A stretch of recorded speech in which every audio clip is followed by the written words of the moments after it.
Olá, quem ainda não vi, que é bom estar aqui.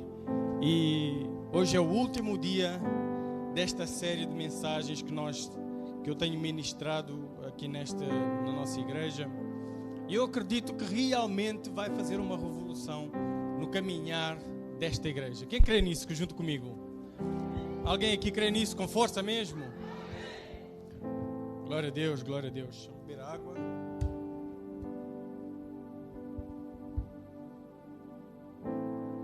Vamos orar. Amém, Senhor. Nós estamos aqui por Ti, para louvor do Teu nome. Tu vieste para louvor do nome do Pai.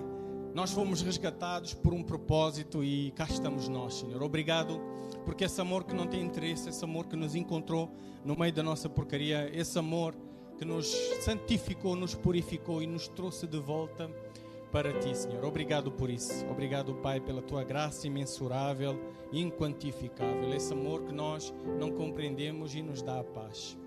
Obrigado por isso, Senhor. Fala conosco, continua a ministrar a palavra que tens colocado no nosso coração. Usa-me para o louvor do Teu nome. Espírito Santo, seja bem-vindo nesta hora, neste lugar. Abre os céus sobre este lugar. Senhor, com aquilo que for falado aqui, haja um mover no sobrenatural, Senhor Deus, que haja uma revolução na vida de cada um e uma expansão e estabelecimento do Teu reino na vida de cada um e através da vida de cada um. Eu Te oro, Senhor, em nome de Jesus, e todos dizem amém. Glória a Deus. Podes aplaudir, ser livre na presença do Senhor. Quem tem sido abençoado com esta série de mensagens? Tem sido forte, né, pessoal? Forte. Eu fui muito abençoado. Isso é daquelas mensagens que é um raio-x para nós. E Deus é tão tremendo, que o seu reino é tremendo. Nós temos que ser tremendos, fantásticos e gerar uma vida fantástica.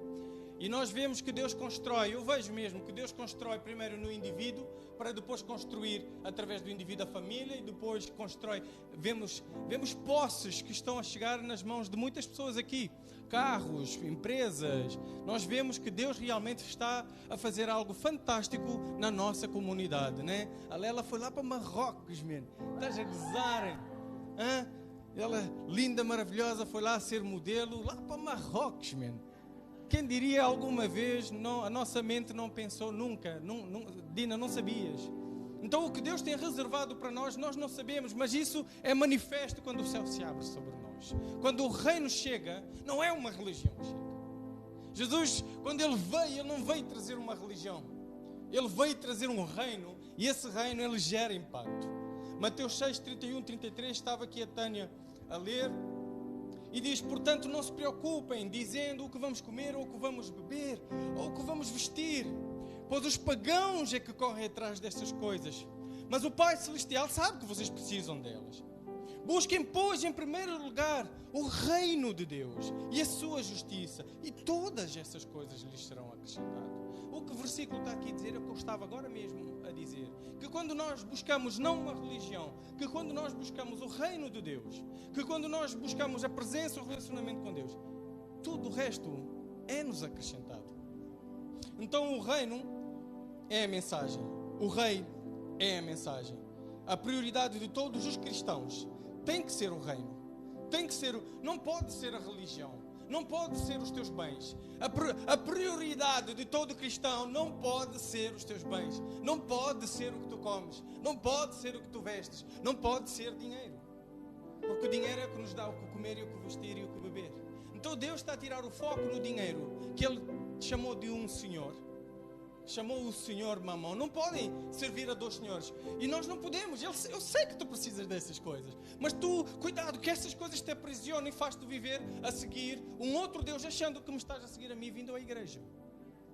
Não sei se estão a entender. Então é muito perigoso, a religiosidade é muito perigosa, porque nós não podemos viver por essas coisas. E é bem claro, a palavra de Deus, o ensinamento de Jesus Cristo sempre foi, e João Batista vinha e pregava, arrependam-se que é chegado o reino dos céus. E depois vem Jesus e diz, arrependam-se que é chegado o reino dos céus. E depois Ele envia os discípulos e disse, quando forem, preguem esta mensagem, arrependam-se que é chegado o reino dos céus. O reino dos céus tem que ser algo grande, tem que ser de facto algo importante. O reino dos céus dá-nos tudo. O reino dos céus dá-nos tudo. Deus quer expandir e nós precisamos ter sempre em mente isso. Que Deus quer criar, construir, edificar algo. E em verdade vos digo, não é uma religião. Não é o evangelicalismo. Não é o catolicismo. Não é o budismo. Não é o judaísmo. Não é o islamismo. O reino dos céus é a mensagem. O reino dos céus é o alvo da nossa procura.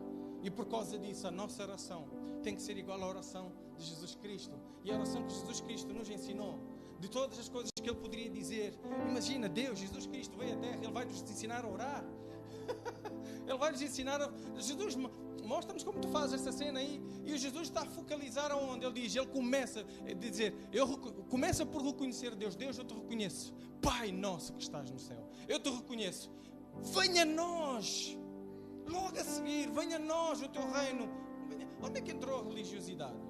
Onde é que entrou o evangelho? Venha a nós o evangelicalismo. Venha a nós o ir ao culto. Venha a nós, Senhor, a força para dizimar todos os meses. Venha a nós, Senhor, a vontade de estar na projeção. Quando o pastor está a pregar, estar no vídeo, na câmara e andar para cima e para baixo com a câmara. Venha a nós o teu reino. Seja feito. Não a minha vontade. Porque a minha vontade é o comer, é o que vestir, é o que beber. Não é isso que vocês têm que procurar. O que vocês têm que procurar, que vos dá isso? Não é que vocês têm que deixar de ter isso. Mas então se eu voltar para a igreja, eu vou ter que deixar de me preocupar com o comer e com o vestir. Então se eu estiver a passar necessidade, busca o reino. Porque Deus sabe que tu estás a passar necessidade, porque Ele é omnipotente. Pai nosso que estás no céu. Lembra-te que Ele está no céu. Lembra-te que Ele reina. Lembra-te que Ele é soberano. Lembra-te que não tem nada que está acontecendo na tua vida que o surpreendeu. Só te surpreende a ti. Deus é incompreensível. Não tem nada, não tem nenhuma tempestade, não tem nenhuma circunstância, não tem nenhum amigo, não tem nada, uma doença, não tem nada que Ele ainda não tinha visto. Surpreendeu-te foi a ti. Então busca em primeiro lugar o reino dos céus. Busca a sua vontade. Busca. Venha a nós o teu reino. Livra-nos do mal e não nos deixes cair em tentação. Porque se eu cair em tentação, isso significa que eu pequei. Eu fui contra a tua vontade e por causa disso o teu reino não vem. Venha a nós o teu reino. Pai que estás no céu, tu és a fonte de todas as coisas. No início era Deus. Eu reconheço que no início és tu, no final estás tu, eu não estou no meio. Tu és o alfa, tu és o ômega, eu estou no meio. Eu sou o processo, tu és o que eras, o que és, o que sempre serás. Tu não mudas, tu és o mesmo. E isso é o que nós temos que buscar. Pai nosso que estás no céu, venha a nós o teu reino. Seja feita a tua vontade, não a minha.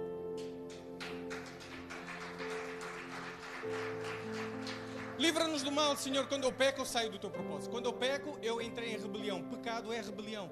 Pecado é rebeldia. Pecado é deixar de fazer a vontade de Deus. Pecado é passar a fazer a minha vontade. Pecado é sair da fronteira da lei moral de Deus. Pecado é sair da vontade do meu propósito. Pecado é viver e existir pelo consumismo e não pelo propósito. Então, livra-nos do mal. Porque o mal está aqui. O mal não está aqui, o mal está aqui, o mal também está aqui, de vez em quando pulsa. Mas livra-me do mal, não me deixes cair em tentação, porque eu quero continuar a fazer a tua vontade. Perdoa os nossos pecados, de vez em quando eu vou falhar, Senhor. Mas eu sei que também contas com isso. Então perdoa quando eu falho. Ajuda-nos a continuar a perdoar o próximo, como tu me estás a perdoar. Então perdoa-me os meus pecados, como eu tenho perdoado, significa dá-me força para fazer com eles o que tu fizeste comigo, agora mesmo. Dá-me força por causa daquilo que eu estou a fazer de certo. Não justifica e eu me achar que isso me torna melhor do que os outros que estão a fazer o errado. Eu já sou dizimista, que ele não é. Não, perdoa-me, Senhor, que eu possa ter a graça que tu tens comigo e a misericórdia que tu tens comigo e a compaixão que tu tens comigo, que eu consiga ter a compaixão, a graça e a misericórdia para com o próximo. Nunca me achando que eu sou melhor do que o outro, porque eu sou pastor. Religiosidade faz isso. Religiosidade faz-nos achar que somos melhores do que os outros. O que Deus está a dizer é: tu não és melhor do que os outros, tu não vives é pelo mesmo motivo que os outros, porque tu és mau e pecador igual. A minha cruz é a única coisa que Deus, quando olha de diferente entre eu e tu e os não cristãos e as pessoas que estão lá fora, que vão chegar, o que Deus vê de diferente é a cruz, porque somos todos iguais. Mas a nossa tendência da religiosidade É apontar o dedo. Das coisas, uma das definições de religiosos é dedo apontado. É ou não é, gente? Temos uma mania de acharmos que a gente tem um righteousness, eu chamo-lhe justifico-me a mim mesmo. Por quê? Porque eu sou pastor. E a religiosidade entra em todos nós, pode entrar em todos nós. É um inimigo invisível que pode nos tirar do trajeto de Deus.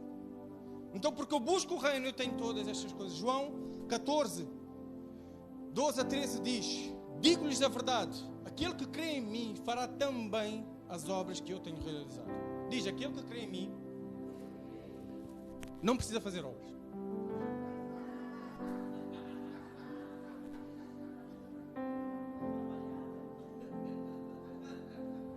Aquele que crê em mim fará também obras que tenho realizado. Fará coisas ainda maiores do que estas. Deus tem um propósito. Deus está a construir algo. E não é religiosidade, porque se fosse o Evangelho, tu vais continuar a construir a tua vida. Tu vais continuar a procurar casa, o carro, o que beber, o que comer, o que vestir. Tu vais continuar a viver igual ou não pagão. A religiosidade não muda nada na tua maneira de viver. Não constrói nada na tua maneira de estar. Não constrói nada em ti, não constrói nada através de ti. A cultura que tem dentro de casa é igual à cultura que tem fora de casa. Por causa disso, de não ser diferente, os teus filhos comem tudo que está lá fora. Porque não é diferente. Mas como é que eles identificam que aquilo é diferente e está errado? Porque o que eles têm daqui é diferente. Porque o que não é diferente não faz diferença. A única coisa que faz diferença é o diferente. E o reino é diferente. É o oposto da cultura do reino, da terra. Quem está a entender? Então, fará coisas ainda maiores do que estas. E ele diz porquê que a gente vai fazer coisas maiores. Muitos já acham que é porque a gente é especial. Não, é simplesmente porque ele está a bazar.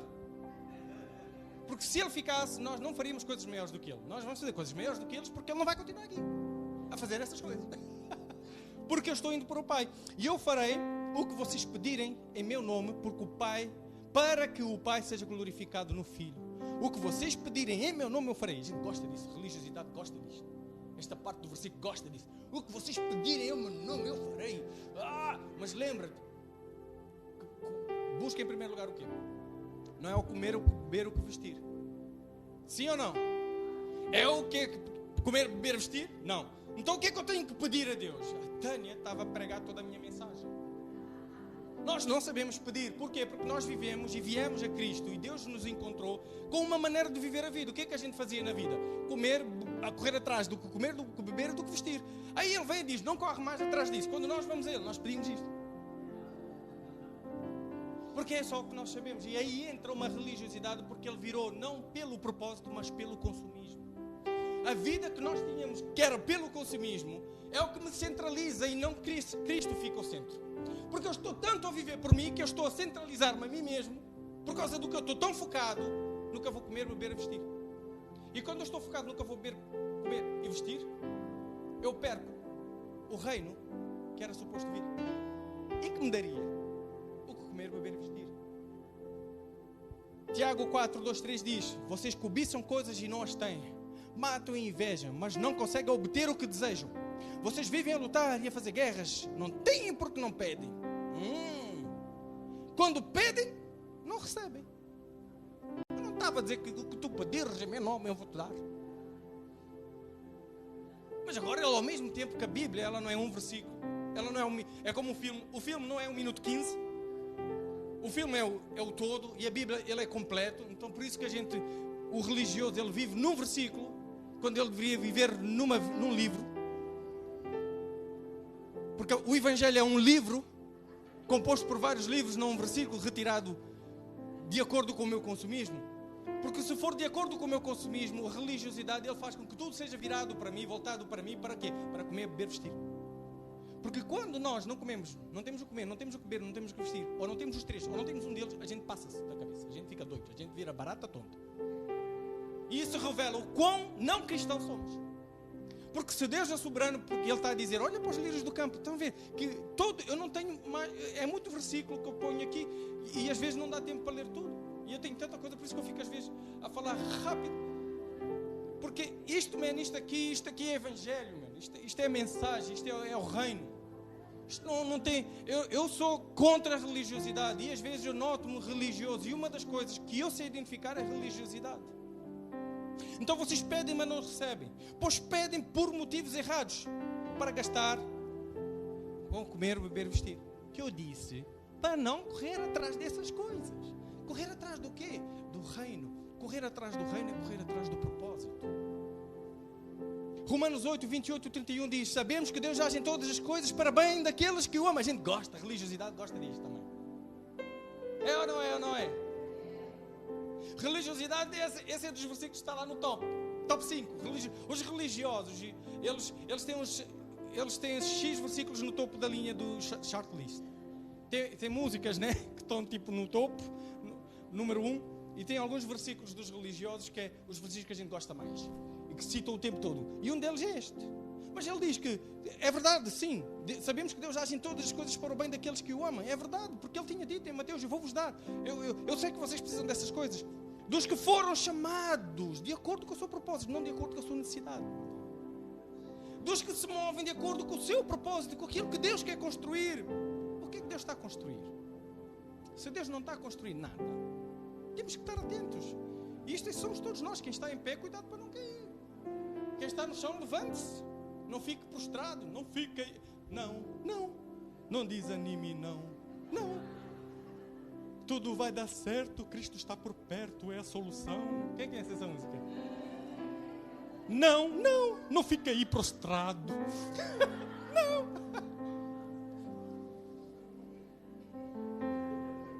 A irmã Lourdes conhece essa música? Não conhece? Não. Pois aqueles que de antemão conheceu, também os predestinou. Ele predestinou, tinha um destino pré-estabelecido.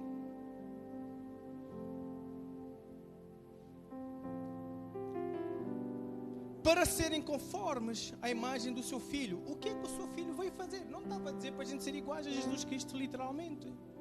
Mas para termos o caráter de Cristo, a cultura de Cristo, a maneira de viver de Cristo. E Cristo viveu de uma maneira, ele obedeceu até ao fim. E depois especifica, até morte. E morto de cruz. Não sei se estão a entender o que eu estou a dizer. A fim de que ele seja o primogênito entre muitos irmãos. Ou seja, a fim de que ele seja não o último, para a gente olhar e ficar: ai, Jesus, ele veio e o reino veio com Jesus. Mas ele está a dizer que ele seja o primogênito, o primeiro, não o último. Que ele venha a ser o primeiro, o que vai nos ensinar, e nós vamos atrás dele fazendo as mesmas coisas. Seremos a sua imagem e semelhança. E aos que predestinou também chamou. E aos que chamou também justificou. E aos que justificou também glorificou. O resultado de eu ter o reino e buscar o reino em primeiro lugar na minha vida é o que eu terei como herança todas as coisas que eu preciso e terei discernimento das coisas que eu quero, mas que não preciso. Nós teremos, porque temos o reino e o céu aberto sobre nós, teremos todas as coisas que nós precisamos. Mas ao mesmo tempo teremos discernimento das coisas que nós queremos, mas não precisamos. Porque vocês pedem e não recebem, porque não precisas disso. Porque tu achas que precisas disso, mas não precisas disso. Porque tu achas que tens de ter isso, mas tu não precisas ter isso. Tu precisas é do meu reino. E quando tu tens o meu reino, aquilo que tu precisas, eu vou te dar todas as coisas que tu precisas, que eu sei que tu precisas. Quem sabe? Deus sabe que... Porque eu sei que vocês precisam destas coisas. Eu vou-vos dar tudo, todas as coisas. Mas é o que precisamos. Então nós temos que viver pelo rei e para o reino. Nós temos que viver para o reino e pelo rei. Tudo que eu estou a falar aqui, todos os tópicos, gente, eu poderia dizer que isto tudo, o antídoto da religiosidade é o reino. Porque todos os tópicos, que eu dei, o primeiro antídoto, relacionamento e intimidade com Deus, isso é o reino.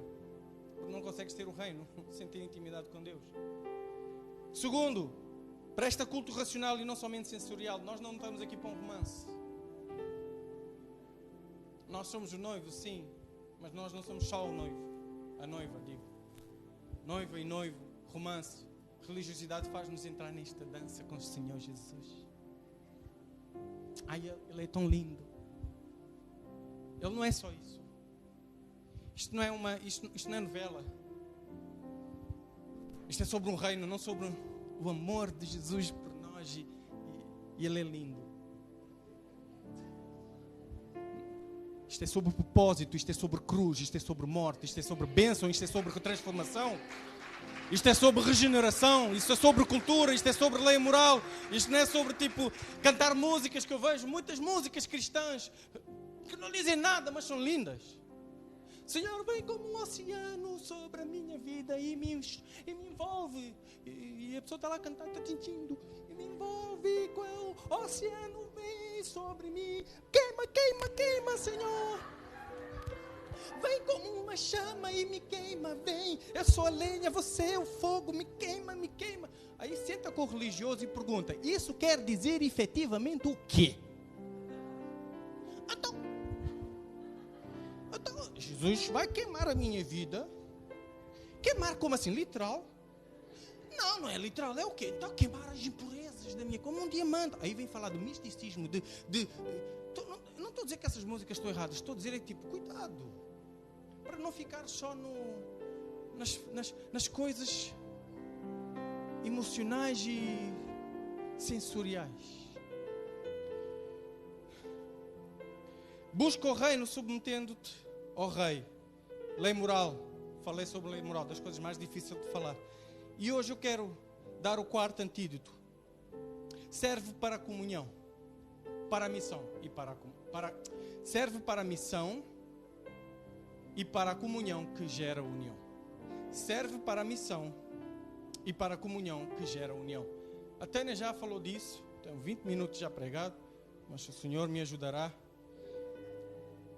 Tem paciência comigo, vou terminar, tá? E Efésios 2, 8 a 10 diz, pois vocês são salvos pela graça por meio da fé, e isto não vem de vocês, é dom de Deus. O religioso também gosta disto. Não é pelas obras para que ninguém se glorie.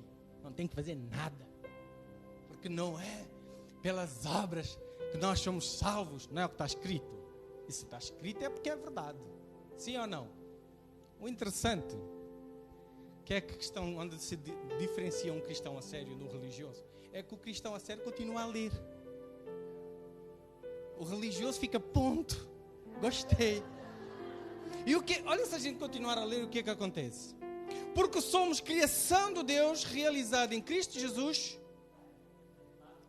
Nós somos criação de Deus Nós somos criação de Deus realizada em Jesus para propósito, objetivo, fim. E isto aconteceu para acontecer aquilo. Então, não sei se estão a entender o que eu estou a dizer. Para fazermos boas obras. Quais obras? Aquelas obras que Deus preparou de antemão para que nós as praticássemos. Mas Ele não disse no mesmo texto que não é pelas obras que nós somos salvos, mas o salvo tem obras. Não é as obras que para um propósito. Olha, é para um propósito. Tu não te vais dizer porque pregaste a série antídoto de religião, agora és salvo, Paulinho. Não, eu sou salvo porque eu preguei uma vez. Ai, eu não sei se o povo... Mas, não te vanglories, é dom de Deus. É possível que eu chegue no céu, se eu morrer aqui, e me surpreenda. Porque é dom de Deus.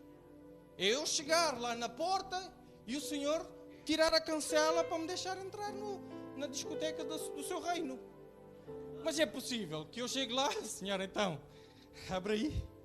E Ele não te conheço. Não sei se estou a entender. Eu tenho a certeza da minha salvação. Tenho, mas uma coisa eu tenho consciência. É um dom. É pela graça.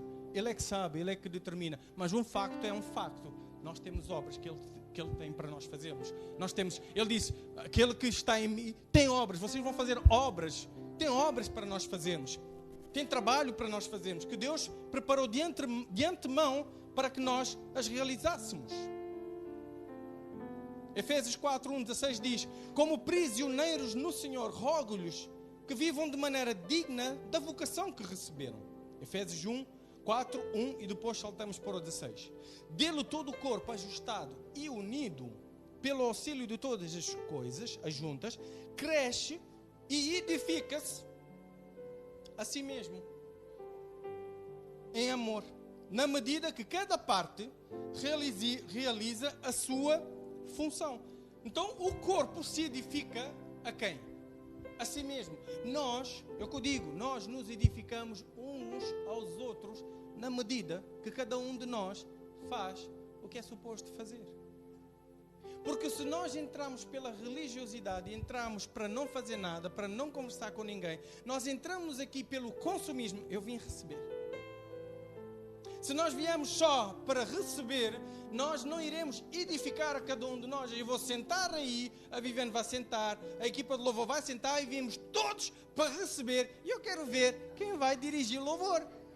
Eu quero ver quem é que vai ministrar a palavra. O Senhor tem uma palavra, Ele vai descer um anjo para falar porque eu vim para receber. A religiosidade é que faz isto. Porque o foco do reino, o foco da igreja não é para tu receberes, é para tu seres um agente, tu recebes e dás. Até nem estava aqui a dizer, nós trabalhamos para que venha o novo e aquele que recebe o novo acaba por trazer um refrigério e torna-se novo para nós. E cada vez que a nossa igreja tem membros novos, ele traz uma novidade de vida, de história do que nós estamos a fazer na igreja. Mas se nós pararmos de crescer, se nós ficarmos aqui passivos, sem fazer nada, se nós não, só viemos para receber e ficarmos aqui numa cumbaiazada, o que vai acontecer? Nós não nos suportaremos porque estaremos aqui sem propósito. E quando não tem propósito, tem confusão. A igreja é o dom de Deus para ti. Tu és o dom de Deus para a igreja. Tu és resposta de Deus para esta igreja, como esta igreja é a resposta de Deus para a tua vida. Tu és a resposta de Deus para as necessidades desta igreja. E esta igreja é a resposta de Deus para as tuas necessidades. Nós, o corpo, se edifica a si mesmo, consoante cada um de nós faz o que é esperado. Porque viemos com um propósito. Porque fomos chamados com um propósito. Porque fomos estabelecidos em Cristo. Com propósito. Qual propósito? Deus está a construir algo. Vocês não estão a ver como é que a coisa está torta?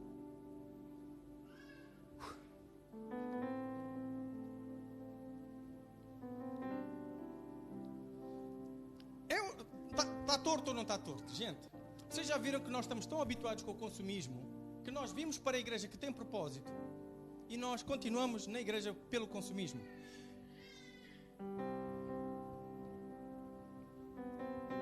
Servir na igreja, servir para a missão da igreja. Igreja tem propósito, igreja tem missão. Tu tens propósito, tu tens missão. Vir à igreja e rejeitar o propósito é religiosidade. Viver por Cristo sem entregar-se por Cristo,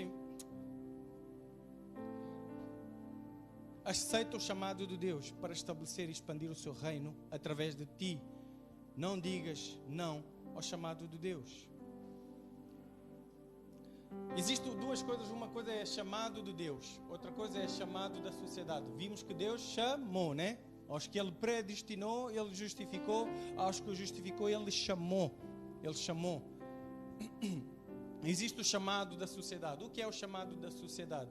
A sociedade, ela, por exemplo, ela precisa de alguém para servir e como a gente na padaria. Há uma necessidade na sociedade que é, eu quero comer pão. Quem vai fazer o pão e vender o pão para eu depois tomar o pequeno almoço? Quem é que vai depois, já que as vacas, ordenhar o leite para eu tomar o leitinho com cereais? Quem vai fazer os cereais? Quem vai desentupir os esgotos? Quem vai coordenar a população? Quem vai estar no governo? Quem vai trabalhar na segurança social para me mandar o abono? Quem vai trabalhar no catering para quando eu fizer um evento e eu precisar não quero estar a fazer a comida, vai-me servir? Estão a entender? Chamado da sociedade. Quem vai andar a gente enche o caixote de lixo, quem vai esvaziá-lo? Quem vai lavar os caixotes de lixo para não ficar depois o cheiro que tu abres, aquilo desmaias? Não sei se estão a entender. Chamado da sociedade. Existe uma necessidade na sociedade e a sociedade te chama para suprir essa necessidade. Chamado do reino. Existe uma necessidade no reino e Deus te chama para suprir a necessidade do reino. Um não está em detrimento do outro. Um não precisa anular o outro. Eu estou a trabalhar, todos nós trabalhamos, precisamos trabalhar, porque se tivermos todos aqui dentro, quem dá o dízimo?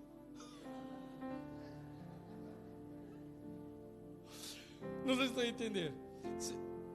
Todos nós precisamos trabalhar, e isso é certo, temos que trabalhar, mas nunca que o trabalho anule o propósito.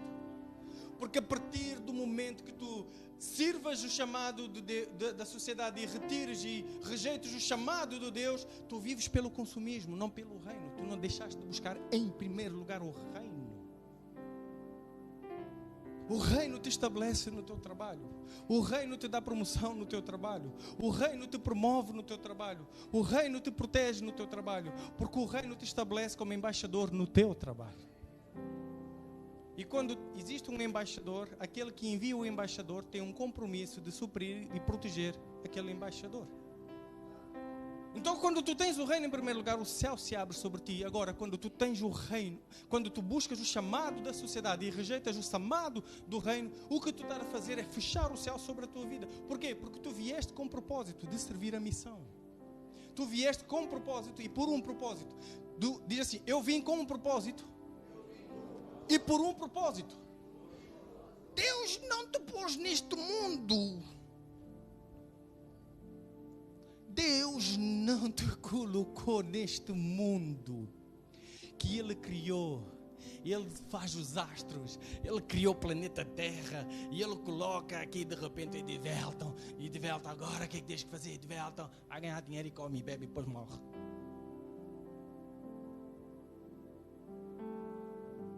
E onde é que Deus entra nisso? A partir do momento que o Edvelton vive para isso, onde é que Deus entra? Quando eu preciso e não tenho. Estou entendendo? Aí é que a gente vai. Pois é, Deus existe.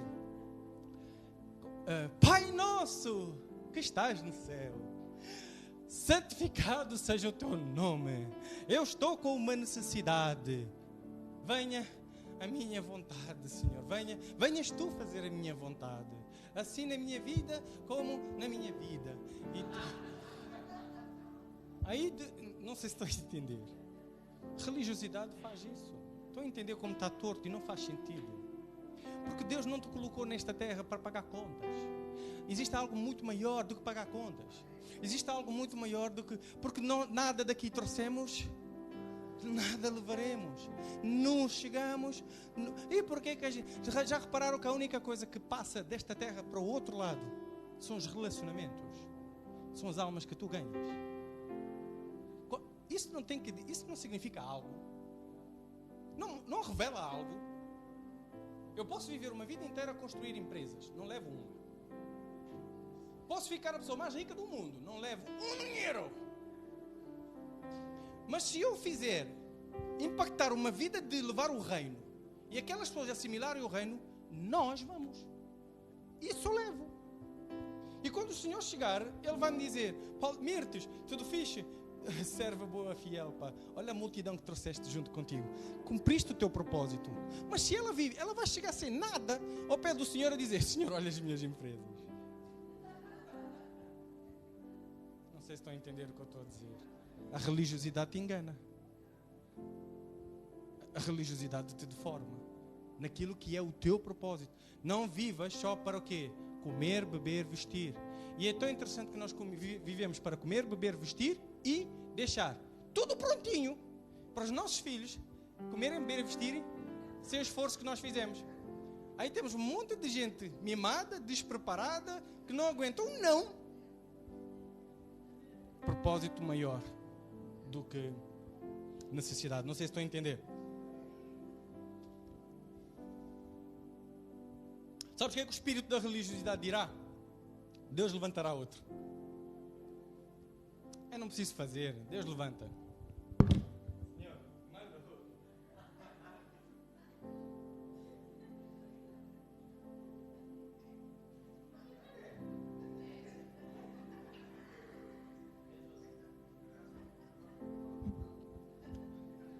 É ou não é? Márcio, senta e Deus vai levantar outro. Deus vai levantar ao longo do prazo, ao longo do tempo, mas não imediatamente. Ritson deixa tocar, bateria para, não vai ter no domingo a seguir. Hoje eu estive numa luta e eu mandei os banners, agora a chegar no culto mandei, porque ontem tive um dia cheio no Porto e tivemos aqui e eu fiquei, Carla, desculpa, mandei-te em cima da hora, porque só consegui despachar esses banners hoje. Mas a pergunta que seria importante era, mas tu não poderias ter alguém que mandasse alguém com capacidades para tu mandares as frases e eles fazerem os banners para depois projetares e dividirmos o trabalho? Eu iria dizer, não, eu não tenho ninguém que faça isso. Mas depois, no fundo isso é mentira. Ou não? Não tem ninguém aqui.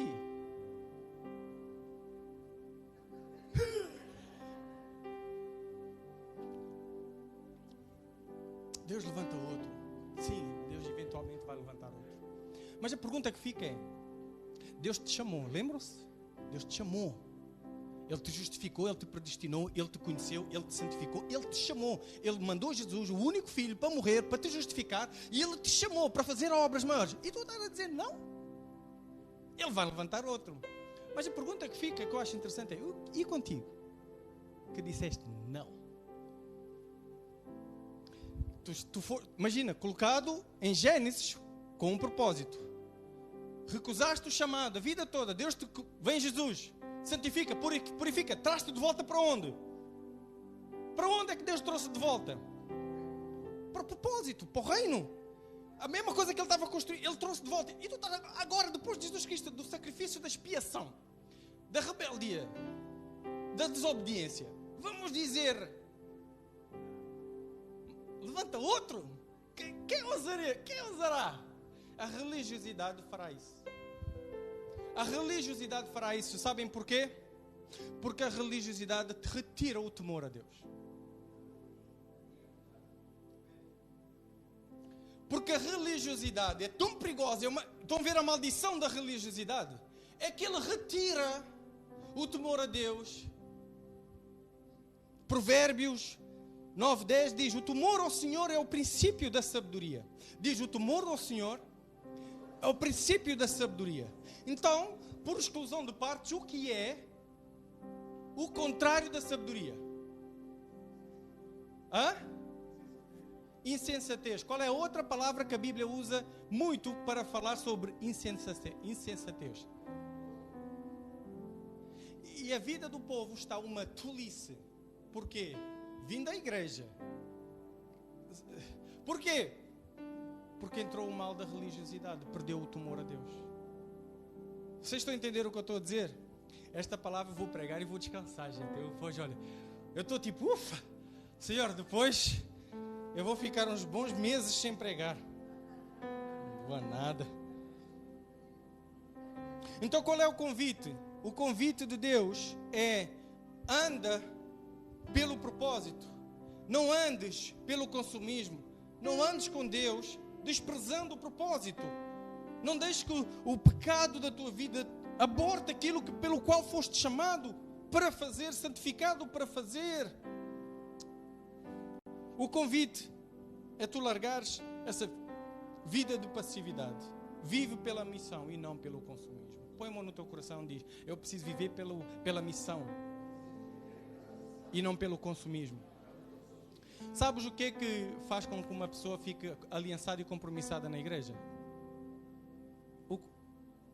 A missão. Sabem porquê?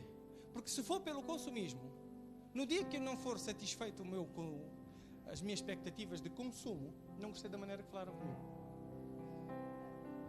Tu és dom à igreja. Não gostei, eu gostei da maneira que receberam, mas com o passar do tempo. Então por causa a palavra começou a ficar meio muito dura. Então por causa do espírito do consumismo a gente sai. Porque foi o motivo que nos trouxe. E se tu entraste na igreja pelo consumismo, tu vais sair por causa do consumismo.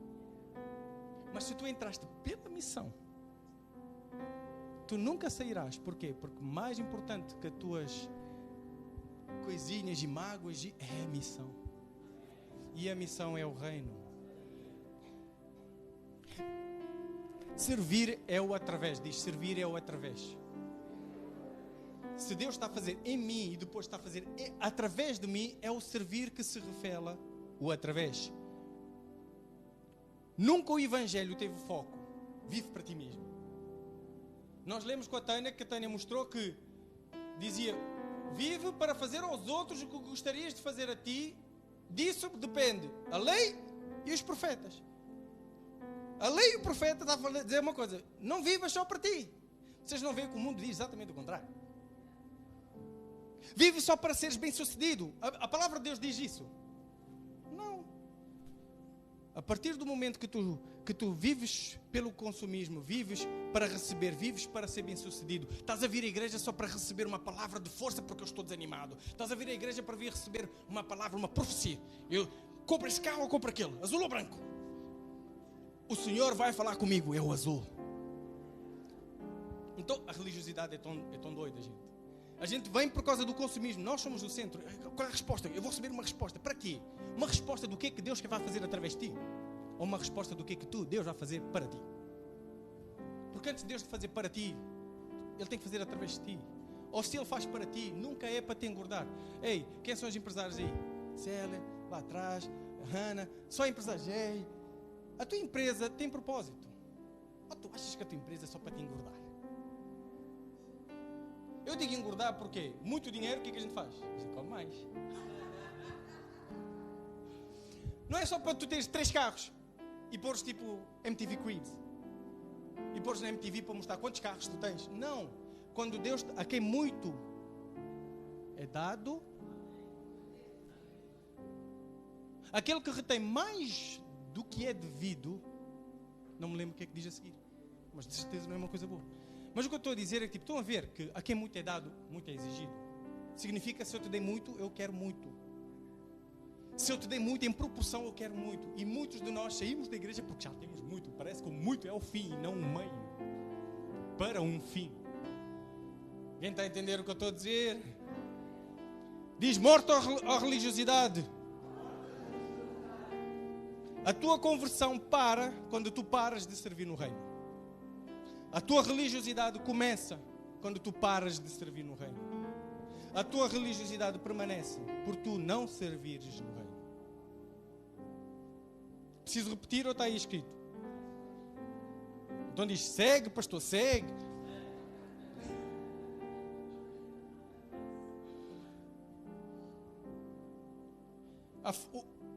A questão do consumismo é o que nos faz ter falta de compromisso, sabes? Mas o serviço contínuo é a revelação do teu compromisso. O teu compromisso é a revelação do teu amor. Se tu dizes que amas, mas não consegues ter compromisso, então não amas. É ou não é ou não é? Se tu dizes que tens compromisso, mas não serves, então não tens compromisso. O compromisso alinha o que dizes com o que fazes. Se eu digo à Viviane que eu tenho compromisso com ela, isso vai revelar-se em serviço. Como é que eu tenho compromisso se eu não sirvo? Então aquilo, a minha afirmação, o que eu disse, é falso. Por isso que a palavra de Deus diz muitas vezes: falam muito, fazem pouco. O seu coração não está alinhado com a sua boca. Louvam-me com os lábios, mas o seu coração está longe de mim. Vivem para si mesmos. Então de que adianta eu dizer a Viviane que eu tenho compromisso com ela se eu não lhe sirvo? E onde é que está o meu amor por ela se eu não sirvo? O compromisso é o que efetiva a mortificação da nossa carne.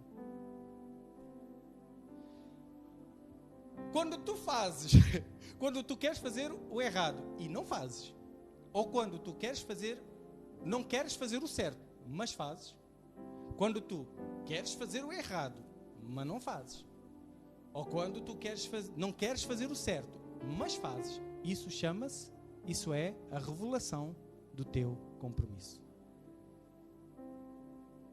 Isso é, quando vêm as miúdas jetosas e chamam-me e eu poderia fazer tudo, olhos que não vê, coração que não sente. Quando vem uma proposta da droga e eu estou de saída e eu não faço, ou quando eu não quero ir à igreja, mas vou, eu estou a revelar, a manifestar o meu compromisso, e por causa disso eu morri para a minha carne. Porque o meu compromisso me mantém a santidade, o meu compromisso mantém e preserva o meu relacionamento com Deus, o meu compromisso mantém e preserva-me no corpo de Cristo, o meu compromisso mantém-me, preserva a minha santidade, o meu compromisso preserva a minha conversão, o meu compromisso, o tu servires como expressão do teu compromisso, ele te mantém crente. Ele mortifica a religiosidade. Porque a partir do momento que tu vives pelo consumismo e não pelo propósito, isso acabou de deformar o teu cristianismo. É exatamente andar com Deus sem propósito, rejeitando o propósito, que nós ficamos religiosos. Vocês estão a entender o que eu estou a dizer?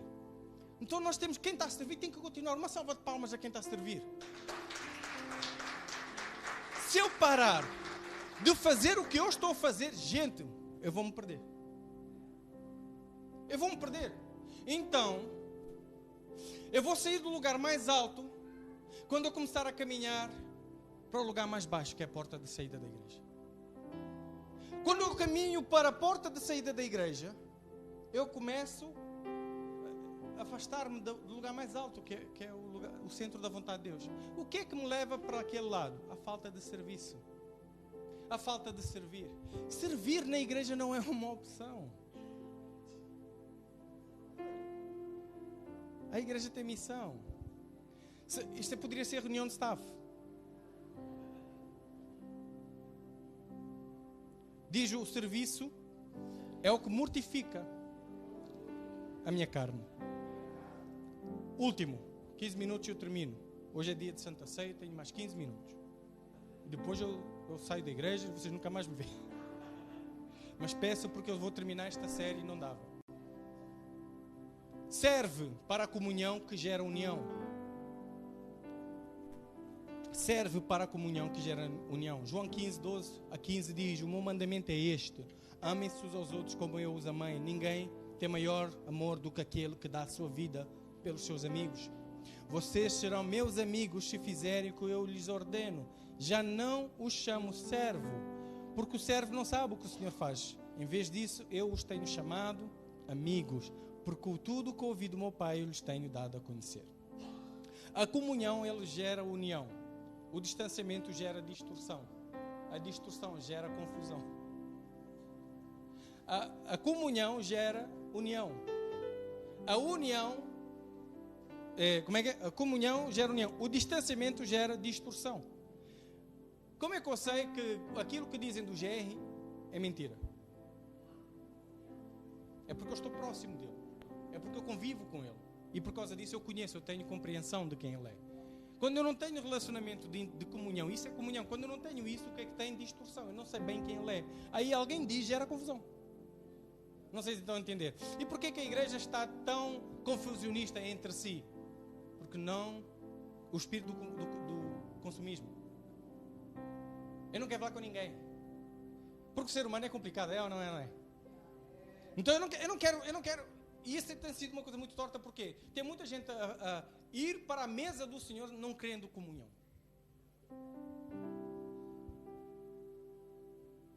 O relacionamento de Jesus começou com um relacionamento hierárquico, ele é o servo, o Senhor, eles os servos, e terminou no relacionamento de comunhão, de união. Agora somos amigos, de amizade.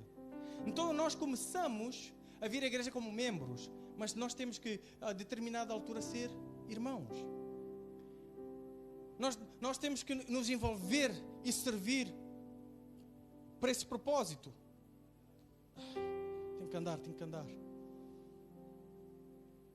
1 João 4, 20 e 21 diz o seguinte: Nós amamos porque Ele nos amou primeiro. Se alguém afirmar, eu amo a Deus, mas odiar o seu irmão, é mentiroso. Pois quem não ama o seu irmão a quem vê, não pode amar a Deus a quem não vê. Ele nos deu este mandamento: quem ama a Deus, ame também o seu irmão. Alguém perguntou uma vez a Jesus, qual é o maior mandamento? E Jesus disse, o maior mandamento é amar a Deus acima de todas as coisas e amar o próximo como a ti mesmo. O relacionamento um com o outro não pode ser uma opção. A comunhão não pode ser uma opção. A mensagem que nós ouvimos do Evangelho tem que ter poder para nos unificar, para nos trazer, para estarmos unidos um com o outro. Atos de serviço geram amor. Amor traduz em atos de serviço, que gera mais amor. Amizade e unidade são frutos do serviço. Diz: amizade e unidade são frutos do serviço. Infelizmente nós achamos que a amizade que nós temos uns com os outros é fruto do Espírito. O fruto do Espírito não está lá escrito nos frutos do Espírito, nos gomos do fruto, não está lá amizade, nem união, mas está lá o quê? Amor. E amor é fruto da amizade e da união. O amor produz amizade e unidade. E é tão interessante porque muitos de nós achamos que porque cremos em mesmo Jesus, vamos à mesma igreja, ouvimos a mesma mensagem, somos todos amigos. Eu cheguei na igreja, vim conhecer, estou à procura de igreja, encontrei esta. Gostei da maneira que me receberam, eu. Gostei da maneira que pregam, eu. Gostei da maneira que fizeram, eu. Agora é suposto sermos todos amigos. Eu já estou há um ano na igreja, o Gé não é meu amigo. Essa igreja... Há um ano que eu estou na igreja, pá. Eu não tenho amigos lá. Eu mandei mensagem uma vez. Num ano? Sim, mandei uma vez. Numa semana? Por semana? Não, mandei uma mensagem uma vez. Eu entrei e saí, não falei com ninguém, mas mandei uma mensagem. E tu acredita que eu não tenho um amigo? E achamos que a amizade, ela é fruto do Espírito. O Espírito Santo vai fazer. O Espírito Santo vai nos unir. Ele vai fazer segundo a nossa obediência. Porquê? Porque a amizade, ela é fruto do cultivo, do investimento, do serviço. A amizade, quem é que aqui tem amigos?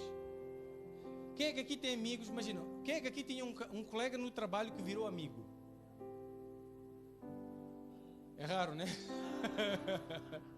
Quem é que aqui, pronto, tem um amigo?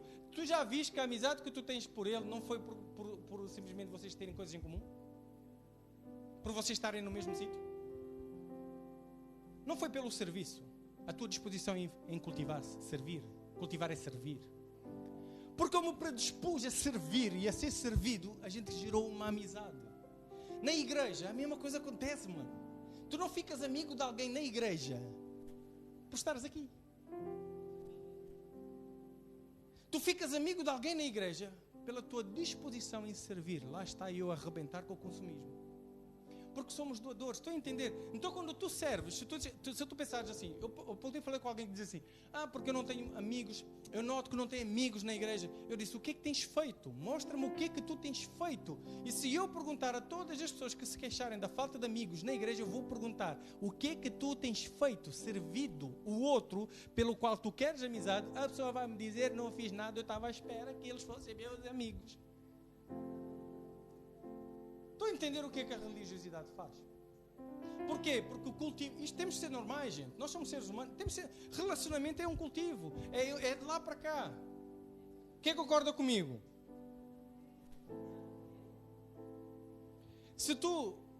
A religiosidade ela é tão perigosa porque ela faz assim. Vem à igreja, sai da igreja. Vem à igreja todo domingo, desaparece. E até tem célula, mas eu não quero célula porque eu não quero comunhão. Eu quero vir ao culto. Eu quero vir receber a mensagem. Eu quero receber a profecia. Eu quero que aponte o dedo para mim. Mas uma coisa que eu não quero fazer é ir para a casa de ninguém. E eu não quero que ninguém venha para a minha casa. E eu não quero... Eu não gosto da maneira que a Mirtes olha para mim. Eu não gosto da maneira que a Lila fala. Não. A igreja tem que ser um. Vocês não acreditam em mim. Eu vou-vos mostrar.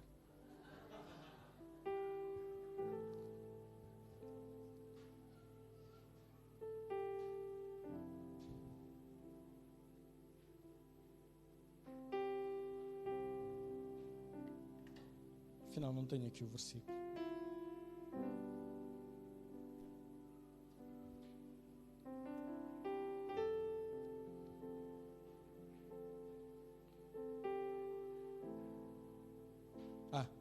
João 17, 6 a 8. João 17, 6 a 8. E depois saltamos do 20 para o 23. Diz, eu revelei o teu nome àqueles que me deste desde o início. Eles eram teus, tu os deste a mim. E eles têm guardado a tua palavra. Agora eles sabem tudo que tudo o que me deste vem de ti. Pois eu lhes transmiti a palavra que me deste e eles as aceitaram. Eles reconheceram de fato que vim de ti e creram que me enviaste. A minha oração não é só por estes. Rogo também por aqueles que crerão em mim por meio da mensagem deles, para que todos sejam um, Pai, como estás em mim e eu em ti. Que eles estejam também em nós, para que o mundo creia que me enviaste. Para que o mundo creia que tu me enviaste. Nós precisamos ser um para que o mundo creia. Porquê? Para sermos diferentes, para fazermos diferença, temos que ser diferente. Quem está a concordar comigo aí, dá glória a Deus.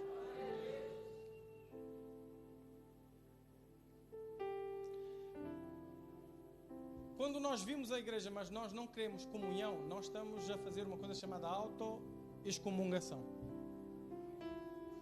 Estás-te a excomungar a ti mesmo. Quem sabe o que é excomungar? Excomungar vem do latim excomunicare. Excomunicare. O verbo, a palavra ex, é uma preposição que indica movimento de saída para fora.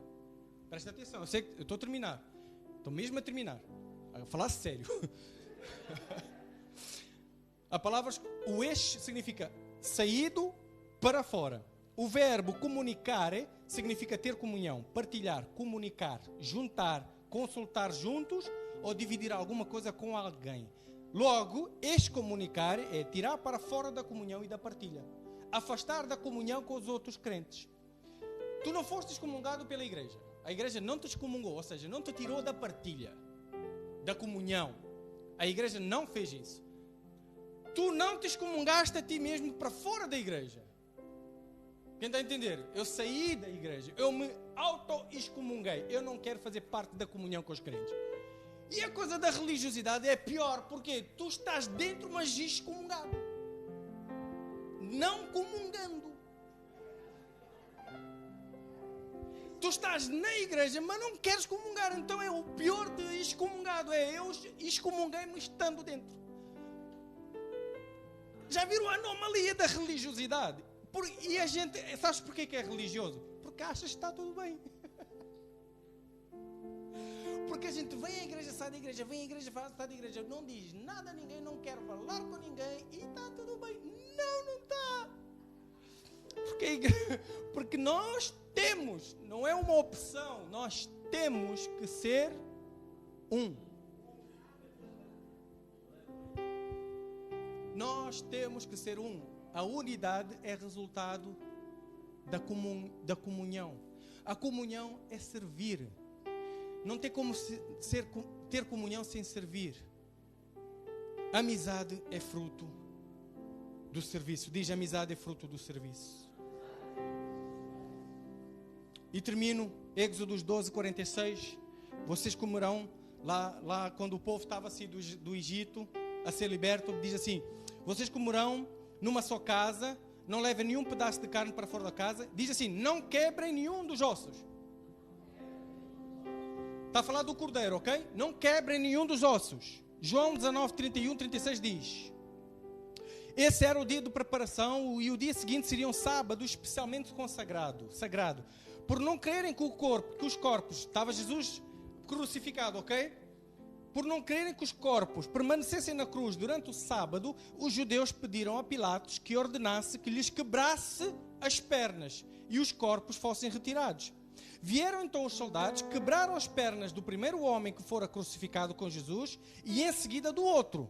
Mas quando chegaram a Jesus, perceberam que já estava morto. Não lhe quebrem as pernas. Em vez disso, um dos soldados perfurou o lado de Jesus com uma lança e logo saiu sangue e água. Aquele que o viu deu disso testemunho e o seu testemunho é verdadeiro. Ele sabe o que está a dizer, é verdade.